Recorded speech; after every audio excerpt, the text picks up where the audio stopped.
আসসালামু আলাইকুম। আমার চ্যানেলে আপনাদের সকলকে স্বাগত। গত একদিন আগে হাসনাত আব্দুল্লাহ যখন বক্তব্য দিয়েছিল আওয়ামী লীগ মারা গিয়েছে বাংলাদেশে, জানাজা হয়েছে দিল্লিতে, সেদিনই আমি একটি ভিডিওতে বলেছিলাম যে এইসব সমন্বয়ক এবং এই মলম হাসনাত বাংলাদেশে মারা গেলেও জানাজা পড়ার জন্য এদের লোক হবে না। অলরেডি এদেরকে মারা শুরু হয়ে গিয়েছে আজকে থেকে।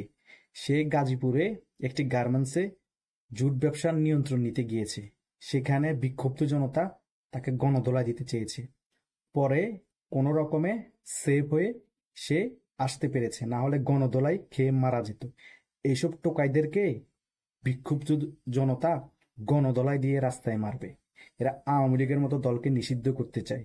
এরা আওয়ামী লীগের মতো দলকে ভ্যানিশ করতে চায়। এরা আওয়ামী লীগের মতো দলকে বাংলাদেশের রাজনীতি করতে চায় না, দিতে চায় না। তারা বলতেছে আওয়ামী লীগ মারা গিয়েছে, কিন্তু আওয়ামী লীগ মারা যায়নি। এরাই মারা যাবে গণধোলাই খেয়ে। আওয়ামী লীগের জানাজা দিল্লিতে হয়নি, আর তোমাদের জানাজা বাংলাদেশে হবে না।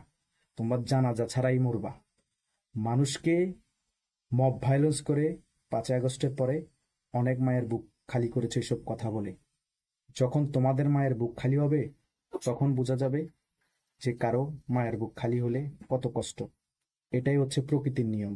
অন্যকে যেভাবে কষ্ট দিবা, তোমাদের ফ্যামিলির উপরও সেরকম কষ্ট আসবে। প্রত্যেকটা জায়গায় মব ভায়োলেন্স তোমাদের বক্তব্যের কারণে ঘটেছে। তোমরা কথায় কথায় বলো ছাত্রলীগকে যেখানে পাবে সেখানে গণধোলাই দিয়ে মারতে হবে। তুমি ইশারা ইঙ্গিতে বুঝিয়ে দাও মেরে ফেলতে হবে।